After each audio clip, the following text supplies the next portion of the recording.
Graça e paz, irmãos. É um prazer estar aqui com vocês.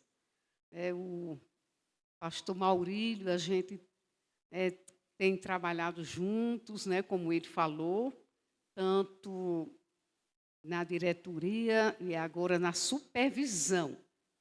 Então, eu digo que ele tem cara de supervisor, porque ele chega no seminário, vai atender os diretores e é um trabalho assim muito, não é tão fácil fazer, né? Porque está avaliando, né, os nossos diretores. Mas Deus dá uma graça a ele, tem essa simpatia, não é uma pessoa rígida, né? Então isso ajuda. Graças a Deus por ele. Me alegro de conhecer a igreja, né? Deus colocou em suas mãos e da Alana, graças a Deus. E me alegro com o templo aqui próprio, né? Graças ao Senhor. Com projetos de crescimento. Evidentemente, a obra do Senhor é aquela que cresce. Não é? Ela cresce, porque o nosso Deus é quem trabalha por nós. Então, muito obrigada pela oportunidade de estar com vocês hoje à noite. E o Betel brasileiro tem a graça, né, de ter tantas igrejas aqui na cidade. São inúmeras, né, as igrejas. Graças a Deus pelo trabalho da CONIB.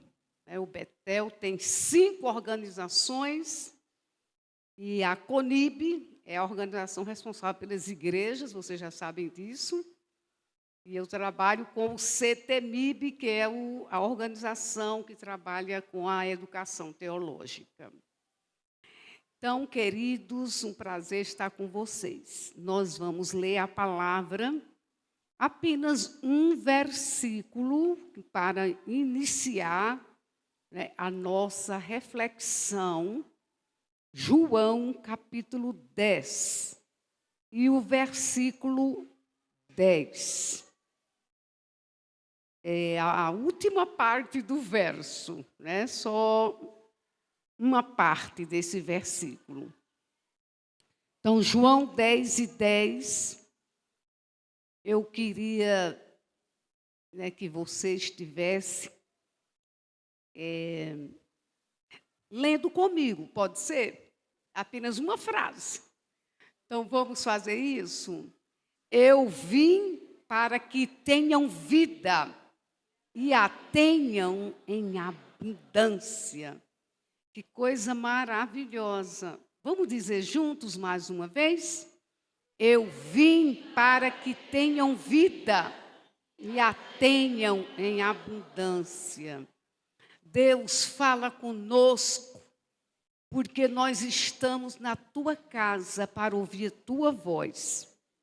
Dá-nos ouvidos atentos, dá-nos coração aberto, dá-nos disposição interior para vivermos a tua palavra.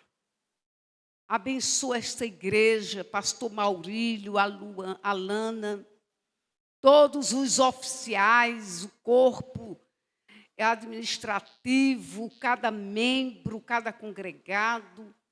Abençoa esta igreja, Senhor, que tu possas continuar prosperando a obra das mãos do teu servo.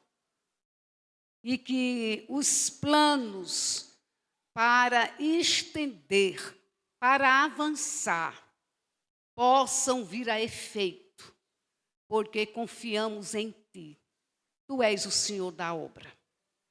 Nós rogamos a tua bênção, em nome de Jesus.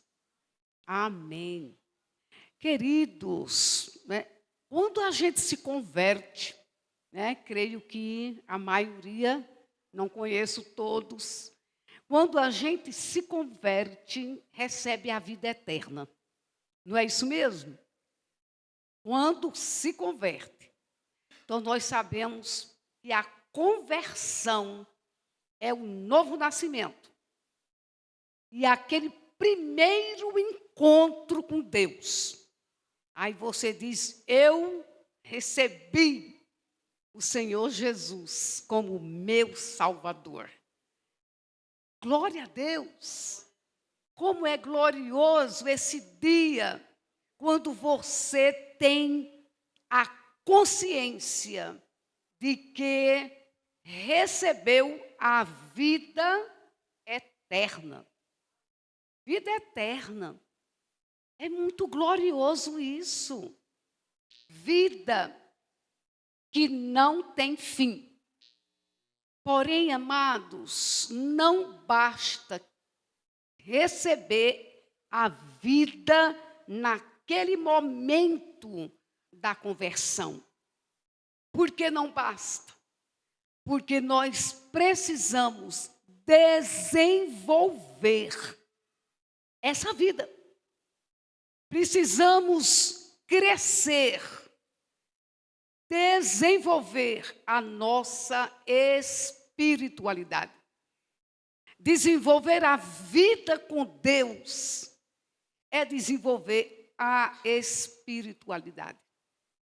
Então, queria lembrar, se você está aqui e ainda não teve esse encontro que eu falei agora, de você dizer, eu tenho a vida eterna, hoje pode ser o dia. Porque o Senhor Jesus, Ele veio para dar vida.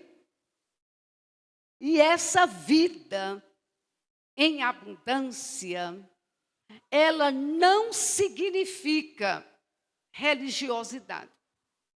Religiosidade é a gente cumprir o ritual. Então vem à igreja e canta, e traz oferta, ouve a palavra, comunga com os irmãos, participa da ceia do Senhor. Isso é o ritual. Então, ser cristão não é ser religioso, porque não estamos aqui para cumprir ritual. Mesmo que isso seja necessário. Por isso que você vem ao culto. Não é verdade? Por isso que espiritualidade, vida com Deus, é muito mais do que tudo isso que eu falei. É muito mais. Porque uma pessoa ela pode fazer tudo isso, cumprir todo o ritual, partindo apenas de uma expressão exterior. E a espiritualidade, ela parte de dentro. A vida eterna que o Senhor nos doou, ela está dentro de nós. Jesus disse, o reino está dentro de vós. Então, esse reino da vida está dentro. É no interior que a nossa vida se expande. E é a partir do interior que a nossa vida se expressa. Isso é verdadeira espiritualidade. Verdadeira vida com Deus. Parte do interior, parte de dentro. Então, desenvolver a espiritualidade é a gente começar a olhar como está a nossa relação pessoal e direta com Deus. Como está a relação pessoal? Esse é o pontinho.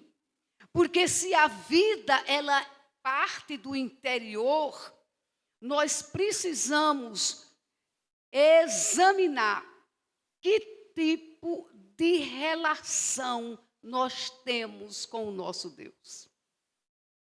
Claro que todos nós, como cristãos, temos relação com Deus.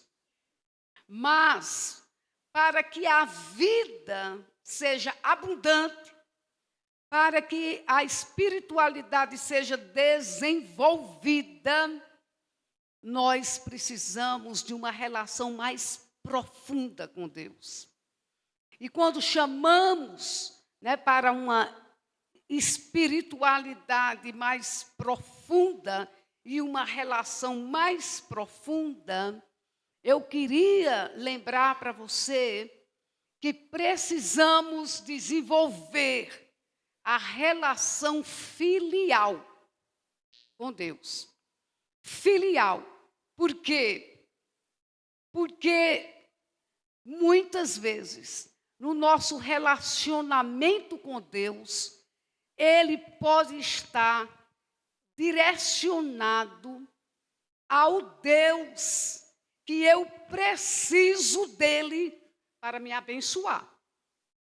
Eu preciso dele para me dar bom êxito nos meus negócios, para me dirigir, para que eu seja bem-sucedido, para que ele me abençoe em todas as áreas da vida. Então, se a relação é nessa troca, eu preciso da bênção e porque eu preciso, eu vou buscar. Então, a minha relação com Deus é de barganha. Me dê porque eu preciso. Então, eu quero o Senhor. Mas nessa relação, ela é superficial. Ela não define uma espiritualidade genuína. Então, o que precisamos desenvolver é uma relação filial. Somos filhos. A todos quantos o receberam, deu-lhes o poder de serem feitos filhos de Deus. A saber, os que creem no seu nome. Somos filhos, mas às vezes a nossa relação com o Pai, ela não está numa relação de confiança. Não está numa relação de confiança. E é isso que eu queria que você e eu pudéssemos olhar para dentro nesta noite e procurar avaliar que tipo de relação filial eu tenho com o meu Senhor. A relação filial, ela não se dá, mais uma vez eu digo, por algo que eu preciso receber. Por exemplo, quando o Senhor Jesus contou a parábola do filho pródigo, vocês lembram disso? Aquele filho que pegou a herança, levou toda para gastar na orgia, como ele bem quis, e viveu gastando somente para se satisfazer. Mas aí ele toma uma decisão. Quando ele percebe que não tem mais dinheiro, e não tem mais trabalho, e não tem mais casa, então eu vou voltar para a casa do meu pai. E eu vou dizer: pai, eu pequei contra o céu e perante ti, eu não sou digno de ser chamado teu filho, trata-me como um dos teus jornaleiros. Mas que surpresa ele teve, porque o pai não apenas o recebeu, mas fez uma festa. Que coisa maravilhosa. Fez uma festa. E ainda disse: tragam aí o anel e põe no dedo. Vamos matar um cordeiro, vamos festejar, porque meu filho voltou.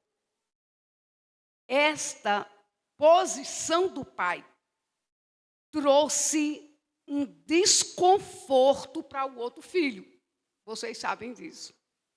Então, o outro filho diz, mas eu estou trabalhando para o senhor todo o tempo. Eu não gastei nada. Eu estou aqui e o senhor nunca me deu um cordeiro. Aí chega o filho que gastou toda a sua herança e o senhor faz uma festa. Que visão o filho tinha do pai? Tinha a visão de um pai que só exigia o trabalho. Só queria que ele produzisse, para que eles pudessem ter mais riquezas.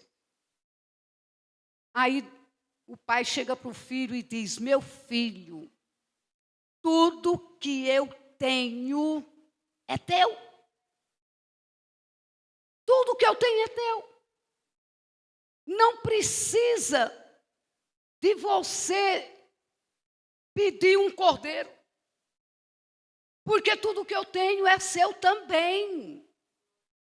Meu irmão, que coisa linda essa relação da paternidade de Deus.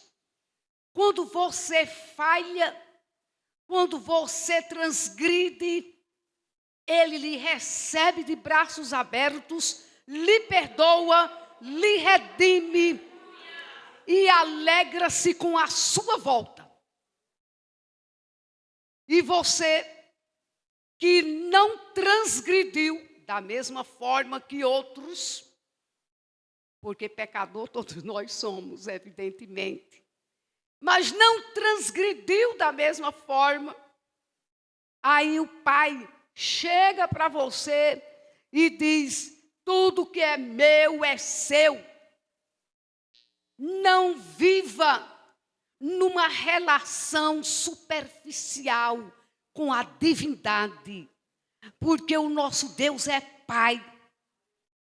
Um Pai amoroso, que não está estendendo o dedo para indicar apenas as suas falhas.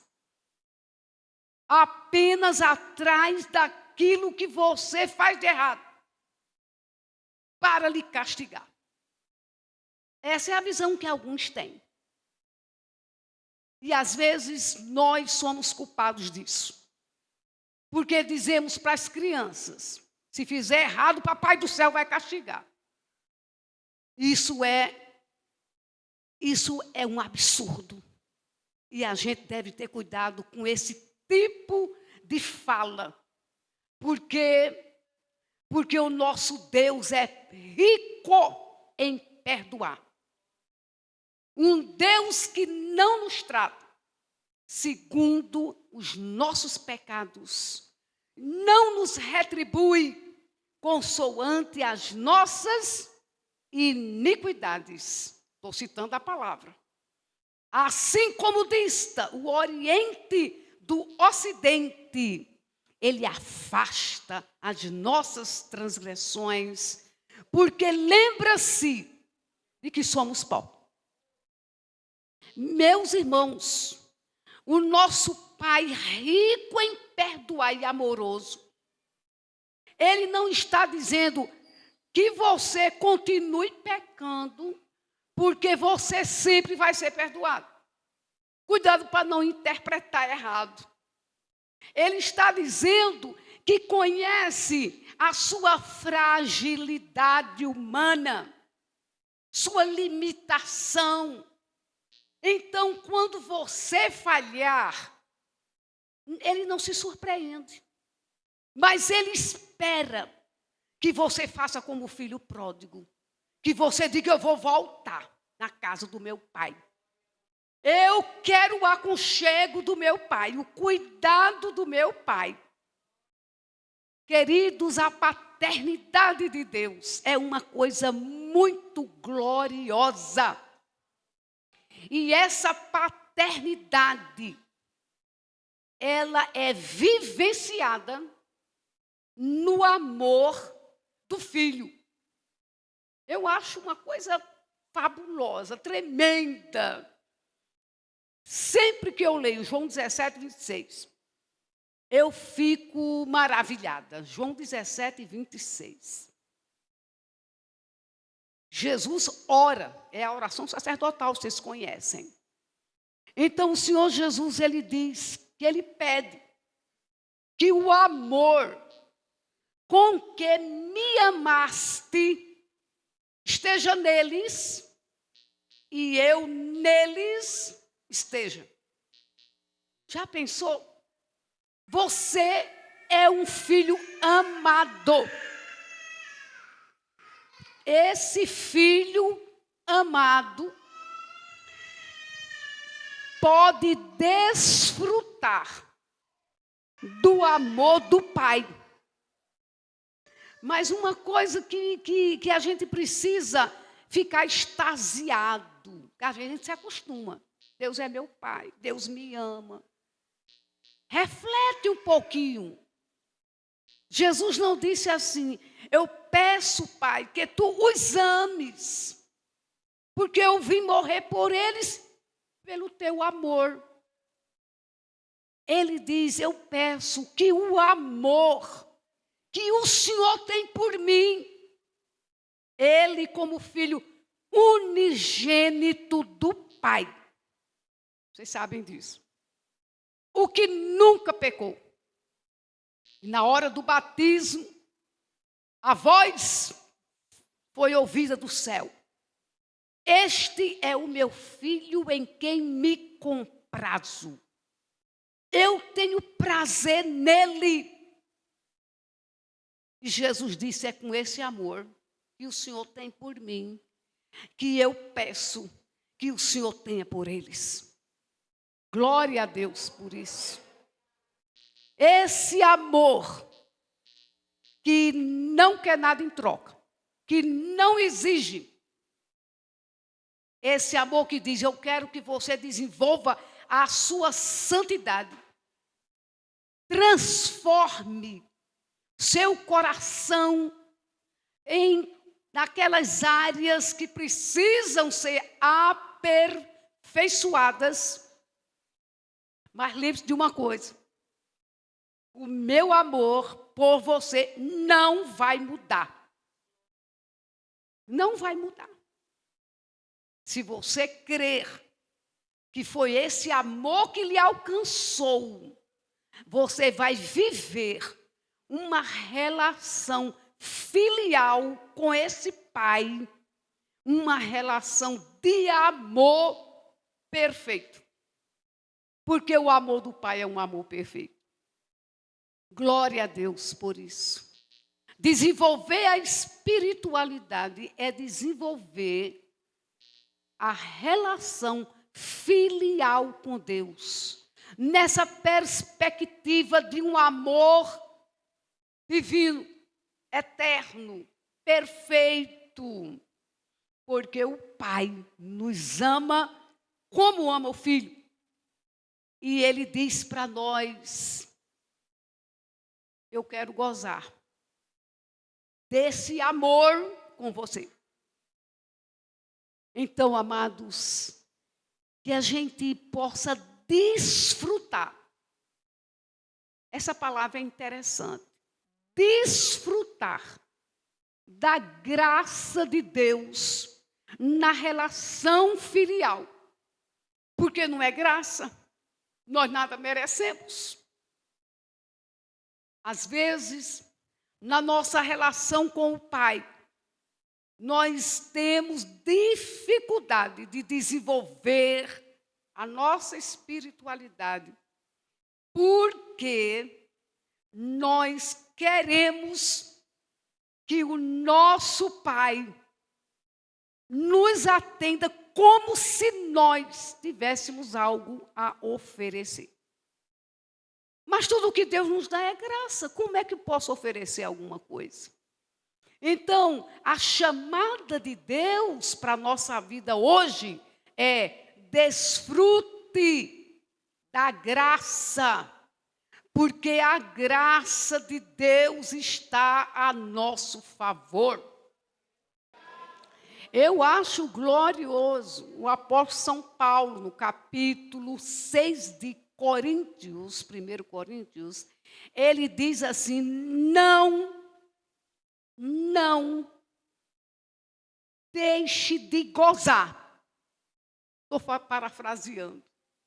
Não deixe de gozar, não despreze, não deixe de desfrutar da graça de Deus. Então, a graça está a nosso favor.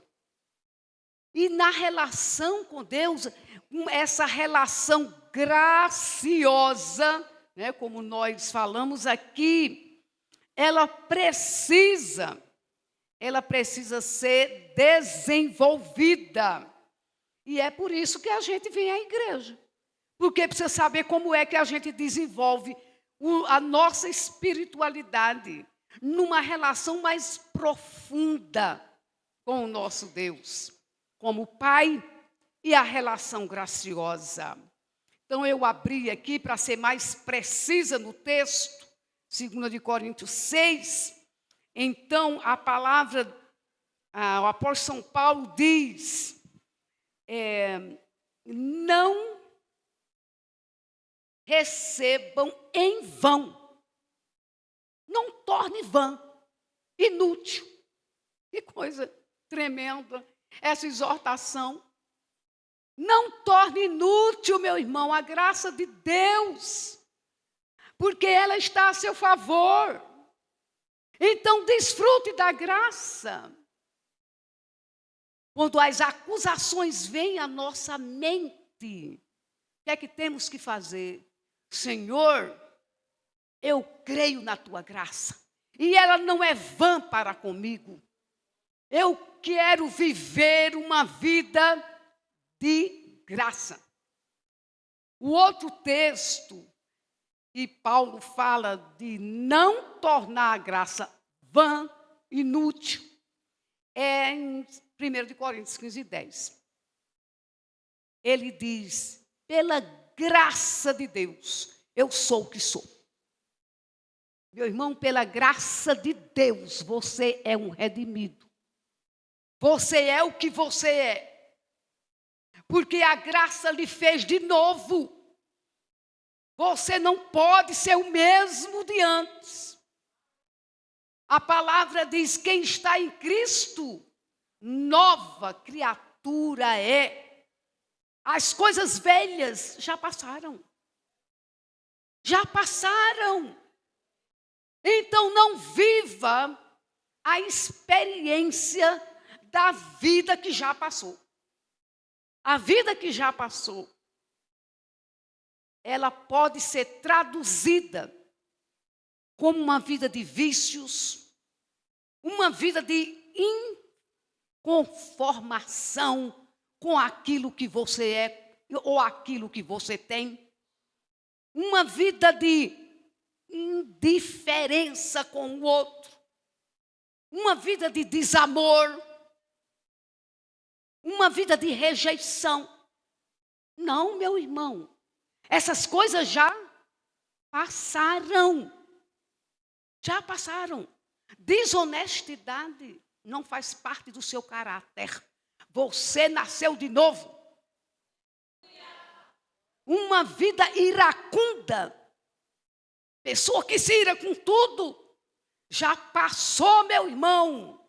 Não torne vã a graça de Deus. Quando vem a tentação, quando vem a ira, se aproprie da graça. E a graça nos faz vencer a nós mesmos e viver a espiritualidade identificada com a vida de Jesus. Porque o que nós recebemos não é uma religião, não é um sistema de vida, não é uma filosofia de vida. Nós recebemos vida. A vida de Jesus em nós. Então, aquilo que temos como expressão dessa vida não pode condizer com a vida anterior. Não pode. É impróprio. Não condiz. Não condiz. Então, como é que a gente faz para viver a vida abundante? Se apropria da graça. Você é filho. Seu DNA agora é diferente. Você tem a natureza divina em você. Eu estou dizendo uma coisa que surpreende. Eu já falei milhares, eu acho que até milhões de vezes isso. Mas sempre me surpreende. O apóstolo São Pedro diz que nós somos participantes da natureza divina. Que mistério é esse, meu irmão? Você, eu, na nossa fraqueza moral, na nossa personalidade tão vulnerável, participamos da natureza divina. Que coisa gloriosa. Permita que a graça faça fluir de dentro de você essa vida que é a vida de Deus em nós, na sua natureza, que em nós foi implantada, foi comunicada. Isso é espiritualidade. Não são rituais, não são aparências, mas vida que jorra. Lembrando do que Jesus disse para a mulher samaritana, que essa vida jorra de dentro. Glória a Deus. Quem beber da água que eu lhe der, jamais terá sede, porque essa água é a vida, a água viva. A vida de Jesus jorra do interior. Glória a Deus. Agora eu pergunto a você, avalie seu coração. O que é que está jorrando? O que é que está jorrando? É mais da natureza divina ou da natureza humana? É essa a luta do cristão. Vencer a natureza humana para que a vida de Deus se expresse na nossa vida. Possa jorrar de dentro de nós. Espiritualidade é vida interior. Vida e vida com abundância. Desfruta da graça. Pela graça de Deus sou o que sou. Porque a graça não é vã para comigo. Sabe por quê? Eu sou o que sou em Cristo. E eu não sou o que sou na minha identidade da natureza caída. Eu não sou mais aquele ou aquela que se portava como não salva. Não sou mais aquela pessoa. Porque eu agora sou o que sou em Cristo. A sua vida jorrando de dentro de nós. Isso é ter vida em abundância. E isso é ser cristão. Isso é ser cristão. Então, amados, vamos pensar na nossa relação profunda com Deus. Relação profunda. Relação profunda é contrária daquele irmão. Aquele irmão que ficou em casa achando que o pai só dava presente para o filho que não merecia. Às vezes a gente tem essas maquerências dentro de nós, a gente tem que reconhecer. Filho, você tem aquilo que é do pai, porque você é herdeiro de Deus em Cristo Jesus. Então, a relação é graciosa, mas também a relação, ela é comprometida. Comprometida. Deus é esse Pai amoroso, bondoso, sempre pronto a receber, a perdoar, a fortalecer, sempre nos colocando debaixo das suas asas. Lembrando do Salmo 91. esse Pai maravilhoso, que nos ama com amor eterno, mas esse Pai nos chama por compromisso. A relação com Deus também é uma relação comprometedora. O que quer dizer isso? Nós precisamos lembrar que somos responsáveis para atender às exigências do Pai. Porque existe um evangelho de uma face só. É o evangelho da graça. Então, Deus é gracioso, é tão bondoso, desfruta da graça. Mas a face de Deus também tem outro lado. Esse Deus gracioso, maravilhoso, é um Pai que disciplina seus filhos para que ele se comprometa a viver a sua vida. Quando eu digo disciplina, eu estou dizendo que ele nos instrui e nos conduz. E quantas vezes nós precisamos perceber Deus nos disciplinando para atendermos à expectativa dele para com a nossa vida. Porque esse Deus, ele é perfeito. Então, a relação é comprometedora. Comprometedora porque não é porque Deus só quer ser exigente. É porque Deus sabe que nós, na nossa natureza humana, terrena, somos tendentes a desviar do caminho. Somos tendentes à fraqueza. Aí ele nos chama por comprometimento. O que é o comprometimento? Você é filho, você tem uma relação graciosa. Então, meu amado irmão, vamos corresponder ao caráter do Pai. Vamos corresponder. O que é que o Senhor quer? Vamos obedecer? Vamos obedecer? Eu acho também tremendo aquele texto de Hebreus 5, verso 8. A palavra diz que Jesus, Filho de Deus, perfeito. O texto diz, Jesus aprendeu a obediência pelo sofrimento. Que mistério é esse? Isso é profundo demais. Mas evangelho é isso. O Filho aprendeu a obediência para nos fazer filhos comprometidos em obedecer o Pai. Porque Jesus, ele andou por esse caminho para que a gente pudesse segui-lo. Tudo que ele fez, a forma como ele viveu aqui, foi exatamente para isso, para que pudéssemos seguir os seus passos. Então, comprometimento é obediência.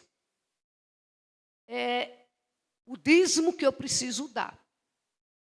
Não é porque o pastor fala do dízimo, é porque eu obedeço a palavra de Deus.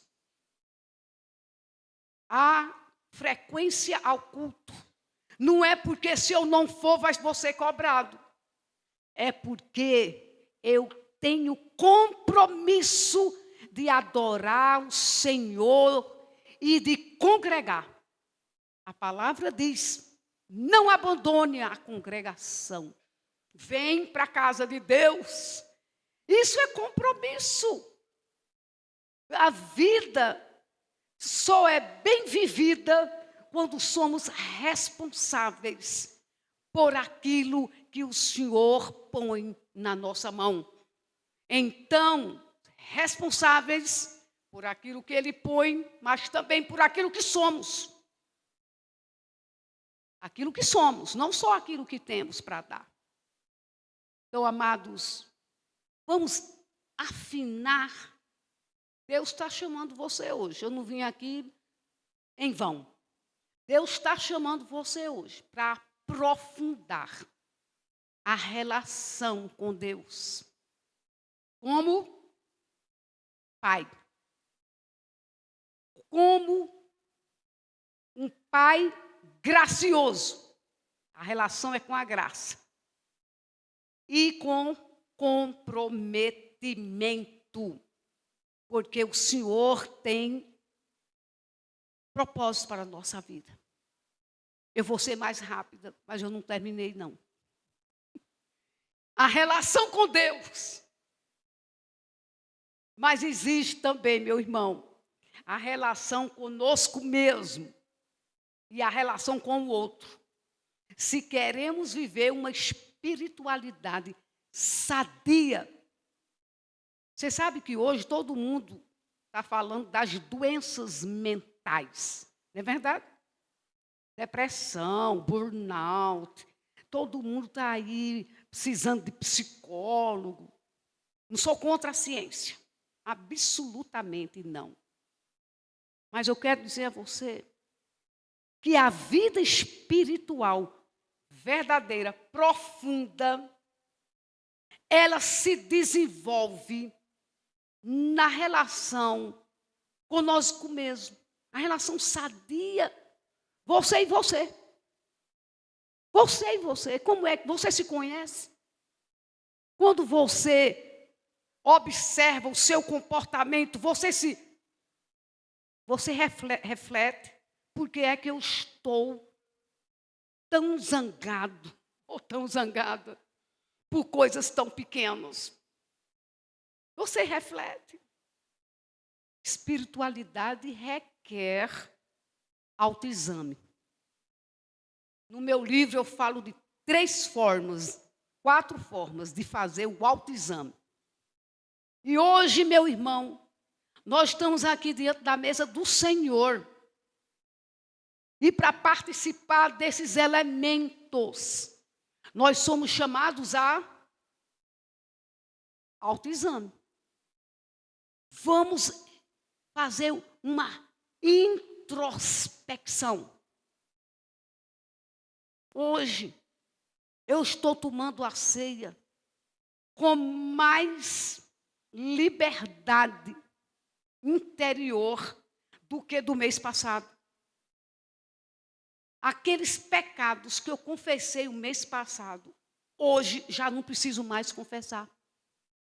Ou a intensidade com que pequei já foi vencida. Porque isso é a luta do cristão. Mas é necessário refletir para que o nosso relacionamento conosco mesmo seja vencido. Aliás, nosso relacionamento conosco mesmo seja autêntico. Guarda essa palavra. Espiritualidade sem autenticidade, ela é negativa. O que significa autenticidade é você agir como você é. Agora, na medida e no equilíbrio certo. A Bíblia é um manual de psicologia. Também. Porque a Bíblia é a carta de Deus para o mundo. E todas as ciências podem ser encontradas na Bíblia. Romanos capítulo 12, verso 3. O apóstolo São Paulo diz: não pense de você mais do que você é. Ele está dizendo, faz o autoexame, mas tenha uma relação correta com você mesmo. Seja autêntico, reconheça as suas falhas, mas também reconheça o seu potencial. Porque ninguém tem só falhas, fraquezas, vulnerabilidades. Não. Também temos potencial, virtudes e valores. Agora precisamos analisar a nós mesmos para saber se estamos sendo corretos na forma da análise. Se estamos sendo equilibrados na forma da gente se ver a si mesmo. Porque um problema nos nossos relacionamentos é porque a gente não sabe se ver a si mesmo à luz de Deus. Aí nós tratamos o outro com aquela visão errada acerca de nós. Como isso é terrível. Eu vou citar o verso, porque eu peço a Deus que a palavra trabalhe no seu coração. Um dia eu perguntei a uma missionária, professora, Dona Doris, eu fui da época de Dona Doris. Doris Woodley trabalhou no Betel com a Dona Ernestine. E ela estava dizendo, numa aula, não foi uma pergunta assim pessoal, numa aula. Ela disse, sabe, quando você pregar, você saber que a palavra que você pregou, valeu, foi Deus falando através de você. É quando a palavra fica no coração para a vida toda. Eu não sei medir isso, mas eu espero que essa palavra fique no seu coração para a vida toda. Para você fazer o autoexame. Então eu vou repetir Romanos 12, 3. Dá para você abrir a Bíblia? Eu vou repetir porque eu sei de cor. Mas eu queria que você abrisse. Porque há textos, irmãos, que a gente tem que voltar a ele. Sabe quando a gente faz terapia? Há coisas que tem que repetir para poder você vencer.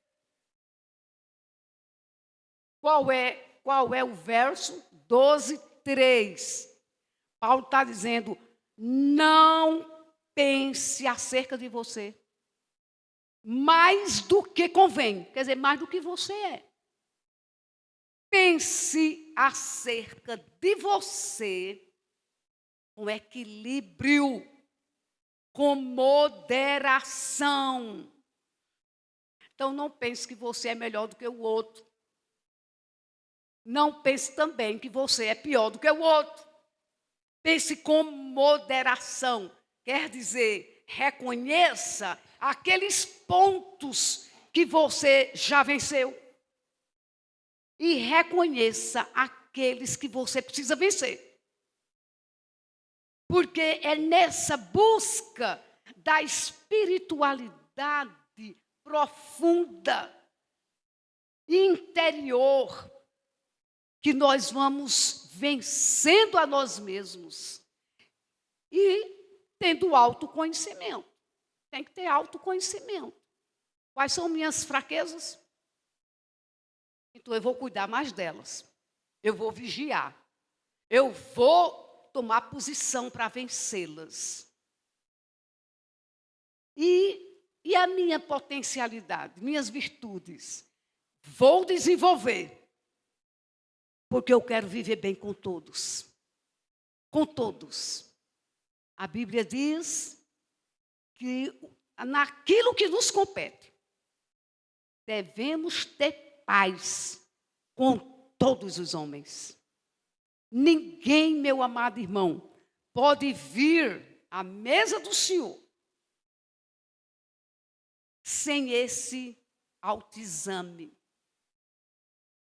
Eu preciso aperfeiçoar as virtudes e vencer as fraquezas.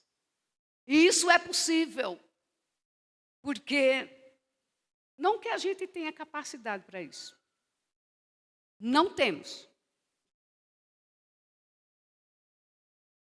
Mas é porque nós temos o Espírito Santo de Deus em nós. Que notícia boa! É o Espírito de Deus que nos foi dado. Aí esse Espírito vai trabalhando no interior, na consciência. Na consciência, vai trabalhando. E ele vai nos aperfeiçoando e nos fazendo de novo, segundo a imagem de Cristo. A imagem de Cristo. 2 de Coríntios 3:18. Somos transformados de glória em glória, na imagem dele. O Espírito vai transformando de glória em glória. De glória em glória, que significa o quê, meu irmão? Significa que a glória do Deus perfeito, do amor perfeito de Deus, vai se expandindo em você e vai se expressando em você. Isso é glória. Glória não é uma luz, o brilho na face de Moisés. Não é esse brilho, Paulo disse, esse desvanece. Mas a glória é nós vencermos a nós mesmos cada dia, não buscando ser melhor do que o outro. Voltando para Coríntios, sabendo nos autoavaliar com moderação e equilíbrio. Aí vamos sendo transformados de glória em glória. Essa expressão da divindade na humanidade é a mais gloriosa glória que Deus nos oferece. Essa é gloriosa demais. É a divindade se expressando na nossa humanidade. Por isso que é glória. E aí, meu amado, nós vamos viver a vida de Deus e a vida de Deus em nós de forma abundante.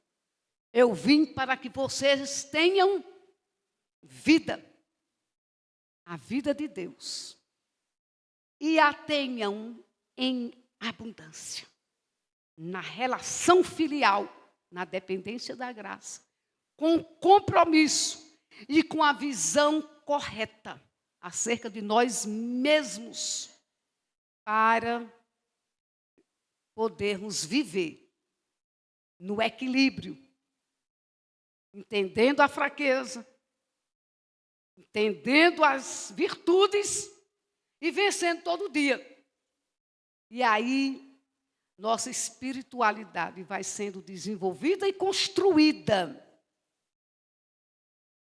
E nos faz, então, capazes, a palavra não é boa, não capazes, mas nos faz ter a graça de participar da mesa do Senhor. Que Ele nos ajude.